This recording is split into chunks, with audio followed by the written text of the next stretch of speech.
Hey everyone, Flo from OFTWOLANDS here, and today we're going to talk about the new Blackmagic Pyxis 6K again, but this time I'm going to compare it to the Cinema Camera 6K. Since I've started to share content using the new Pyxis camera, one of the most popular questions I received was how does it compare to the Cinema Camera 6K and which one should I get? So I thought I would make this video to hopefully help you make a decision. I'm going to focus on the similarities, their differences, the pros of each of these cameras, and share my thoughts on which one I think you should get. I will also show you some quick image comparison including rolling shutter, low light, artificial light, as these are things that people ask me repeatedly since I received the camera. Before I start, don't forget to subscribe to see more videos like this one, and let's get into it.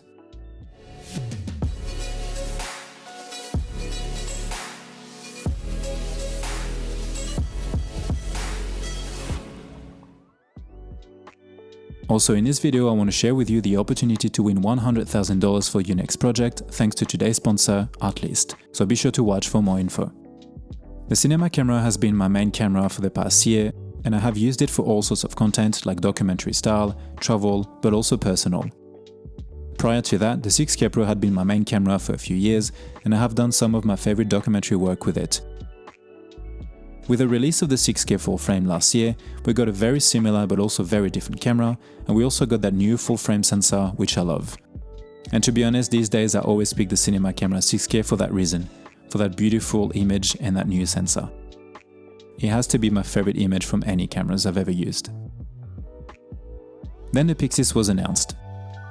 The same amazing sensor and image, but in a more versatile, rugged and riggable box shape.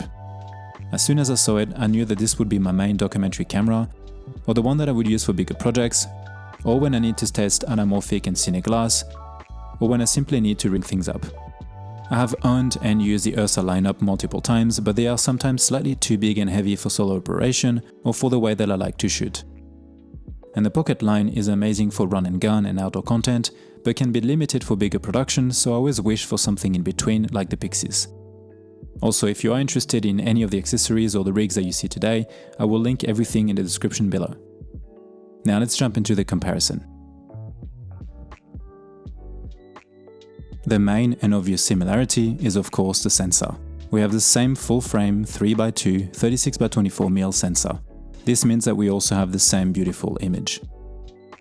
Now I want to quickly mention something. Whilst the sensor is the same, the hardware behind it is apparently slightly different, as Blackmagic apparently tweaked a few things. Personally, I think you can't really notice a difference, but when you do put them side by side, there appears to be a slight difference. This could be due to the cooling system, as well as the body shape and different connections. Loads of things can alter the image in the processor. But I'm not an engineer and this can go over my head. What makes me think that they are a little different as well is the resolution options, since you have two new ones on the Pyxis. I like to think that they are the same, and this is a good thing because I love the image from that sensor. Then of course the dual ISO are also the same at 400 and 3200, and they both have 13 stops of dynamic range. They also both shoot in B-RAW and share some of their resolutions and frame rates. They also share the same menu system, the same media type, as well as the ability to record to external SSDs. And in my case, they also feature the same L mount. One thing they also have in common is a relatively low price for the amount of features and image quality you get. But of course, these cameras are very different. Now let's look at the differences. The major difference is of course the shape and overall design. The Pyxis has a box shape and it is built with much stronger materials and therefore feels so much more solid and is of course much heavier. And so it is closer to the Ursa lineup than the Pocket shape in that regard. The Pyxis also feels much smaller as it isn't as tall or wide as the Pocket shape, especially without a cage. The next difference is the connections. The Pyxis uses SDI whilst the Cinema Camera 6K uses HDMI. The Pyxis also has an Ethernet port and a viewfinder port. Next we have the screen. The BMCC6K has a 5-inch tiltable screen at the back and the Pyxis has a 4-inch one on the side that is fixed. The buttons layout is also very different. The Cinema Camera features a few at the top and at the back, whilst the Pyxis has them mostly on the side similar to the Ursa. And it also features a scroll wheel. In terms of audio, the BMCC6K has 2 mini XLR inputs, but the Pyxis only has one. Then we have the battery type. The Pyxis uses the BPU system and the Cinema Camera uses NPFs. And finally, the Pyxis also has 2 media slots, whilst the Cinema Camera 6K uses a single CF Express slot. You also get 2 added resolutions on the Pyxis. You now have 16:9 in both 6K and 4K. The Pyxis and the BMCC6K also have different accessories like the Ursa Cine EVF and the monitor for the Pyxis, and a smaller EVF for the Cinema Camera 6K and the grip. Now let's look at the pros of each camera, but before that, let me ask you a question. If you had $100,000, what would you create? Artlist just launched the second year of its biggest creators fund ever, the Artlist 100K Fund. No matter what type of creator you are, you can pitch your wildest creative idea and Artlist will give one of you $100,000 to make it happen. The Artlist 100K Fund opened on September 24th and you can submit your idea up until October 24th, so get your ideas in as soon as you can. To join, post a video on your socials showcasing your $100,000 idea, tag artlist.io and use the hashtag Artlist100kfund. For all the information, go to artlist.io now or check out the link in the description. And if you don't know what Artlist is, it's a platform that I use for all my music and SFX, whether it is for my documentary work or for my travel and YouTube content, and I have been doing so for more than 6 years. If you're interested, be sure to check out the link in the description to get an extra 2 months when you subscribe to Artlist for the yearly plan. First, let's look at the pros of the new Pyxis. To me, the biggest advantage of the Pyxis is its form factor and overall design. It makes this camera so much easier to rig and customize to your own liking and needs. And if you add a cage, you can take things even further.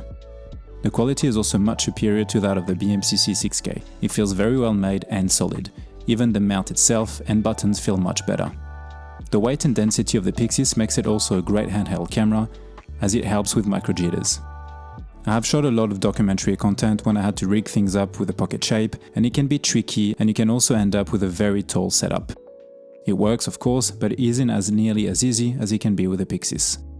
SDI is also a much more robust and secure connection than HDMI. The Pyxis also features a lot of mounting options at the top and the bottom. This means that it is a type of camera that can be used bare bones or as is, with just a side or top handle, but also fully rigged up.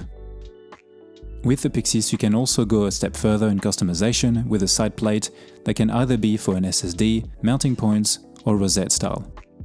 Perception is also another plus for the Pyxis. It looks like a cinema camera should and feels like one too. This might sound silly, but it can make a difference in the eyes of a client or on set. The Pyxis will also benefit from the upcoming monitor, which will make this camera even more versatile and flexible. Another pro of the Pyxis is that you can choose from 3 different mounts. You have L, but also EF and PL. Using BPU batteries also mean that you can increase the capacity drastically when compared to NPFs, while still retaining the advantages of using internal batteries. Having 2 media slots is also another plus for the Pyxis. And there are also more options when it comes to anamorphic disc squeeze.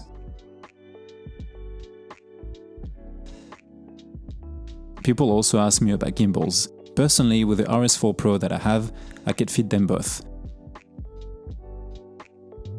But I think the Pyxis might have the edge because it is less wide and tall than the BMCC6K, so it might be easier to fit on gimbals despite being heavier. It all depends on the setup, of course. The pros of the Cinema Camera 6K. Now let's look at the pros of the Cinema Camera 6K. To me, the biggest advantage when comparing the two is its weight and size. The Cinema Camera 6K is much lighter than a Pyxis, and whilst it might be taller, it is quite thin and meant to be held, which makes it a better camera for run and gun and compact handheld shooting. But also travel and personal content, as it looks more like a DSLR and doesn't scream cinema camera. The screen is also a big advantage for that type of work, as you do not need an external monitor. I have taken this camera to New York and several other places, and I could really be quick and nimble, and no one really looked at me either. The Cinema Camera 6K also features 2 mini XLR inputs, which can be a huge plus depending on the project. And I also want to mention the vents. You can clearly see the vents and the insides of the Pyxis when you look from the top. And even if the Cinema Camera 6K isn't weather sealed at all, I feel it is still more protected in that sense than the Pyxis. A cage on a Pyxis could help a little though. The start time is also slightly quicker on the BMCC6K.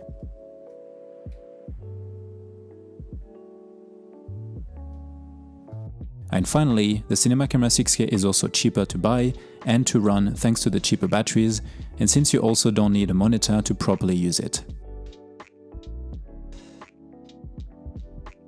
Now let me show you a few examples using the same lens on both cameras.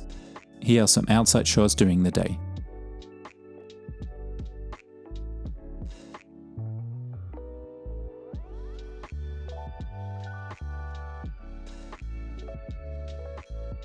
and also some in low light.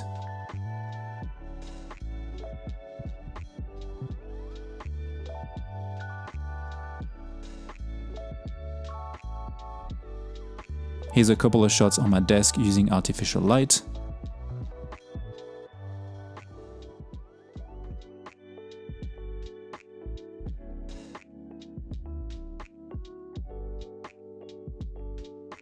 And here's my YouTube setup with artificial lights again as an example.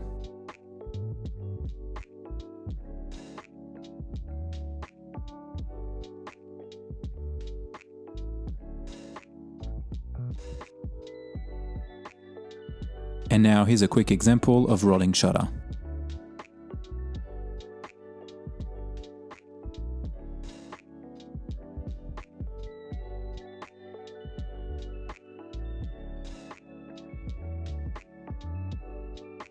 Bear in mind that these are quick tests and nothing scientific or groundbreaking, but these are the questions that have been asked multiple times since I received the camera. I think the choice between the Pyxis and the Cinema Camera 6K depends on your style of shooting and the type of work that you do. If you need or like to rig up your camera or to be able to customize it to fit a certain project, then the Pyxis is much better. But if you want a light camera that is ready and working pretty much out of the box, without the need of external accessories, then the Cinema Camera 6K is a better fit. To me, the Pyxis is better suited to documentary and narrative work, as well as proper productions, whilst the BMCC6K is a better run and gun, outdoor, travel and personal camera. The gear that you already own can also influence that purchase, as they both have different battery types and connections. I don't think there's a right answer, it just depends on what you do and need and what you have already invested in. Personally, the Pyxis is going to become my A-cam for documentary work, or when I need to use cine and anamorphic glass, and I will use the BMCC6K as a B-cam alongside the Pyxis on some projects, or as a main camera when I need to travel, or when I need to get shots outside or run and gun, like in the middle of a city for example. That's it for me for today guys, hopefully this was helpful to you. I will make a proper review once I have used the camera enough, so stay tuned.